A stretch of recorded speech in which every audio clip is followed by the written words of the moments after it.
2년 전 대구에서 서울로 올라온 이지원 씨는 거주할 집을 구하다 역세권 청년주택 정책을 접했습니다. 아무래도 역세권이다 보니까 교통이 편리한 게 제일 메리트가 있었고요. 그리고 건물이 신축이다 보니까 환경도 좋다고 생각을 해서 또 신청을 하게 됐습니다. 예비 입주자로 당첨된 지 10여일, 이 씨는 기다리던 연락을 받았습니다. 앞선 당첨자가 계약을 포기하면서 입주 기회가 넘어온 겁니다. 하지만 이 씨도 결국 계약을 포기할 수밖에 없었습니다. 5평 남짓 원룸 오피스텔에 6천만 원이 넘는 보증금과 월 40만 원 정도의 임대료를 감당할 수 없었기 때문입니다. 아무래도 이 제곱미터에 비해서 임대료랑 보증금이 너무 높다라는 게 제일 걸림돌이 됐습니다. 문제는 최근 이 씨와 같은 사례가 속출하고 있다는 겁니다. 지난 2016년부터 지금까지 서울시에서 공급한 역세권 청년주택은 32곳 1만 2천 실.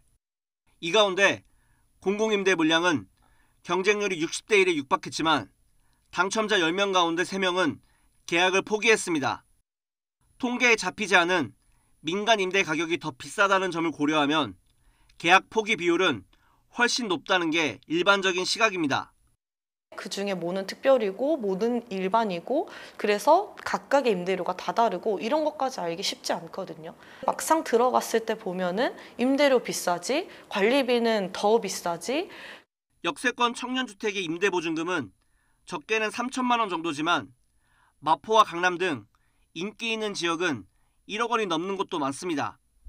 많게는 6, 70만 원의 월 임대료까지 더하면 역세권 프리미엄이 붙은 일반 원룸 시세와도 별반 차이가 없습니다. 저 생각에도 좀 비싸요. 들어올 수 있는 사람도 제한이 돼 있잖아요. 뭐 몇 세 이하 뭐 어떤 조건들이 있는데 그러기에는 조금 1억이 넘으면 좀 비싸요.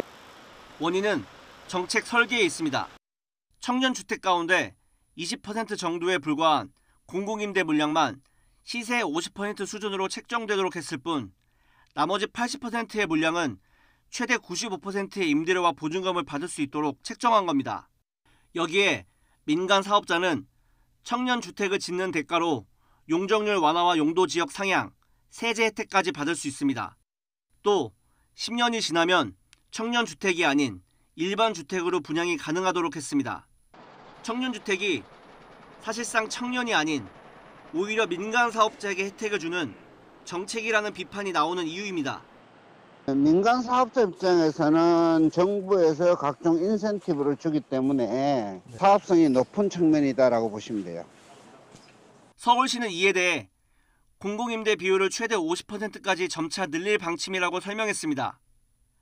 또 보증금 마련에 어려움을 겪는 청년들을 위해 최대 5천만 원까지 무이자 대출을 제공하는 등 금융지원책도 함께 시행하고 있다고 덧붙였습니다.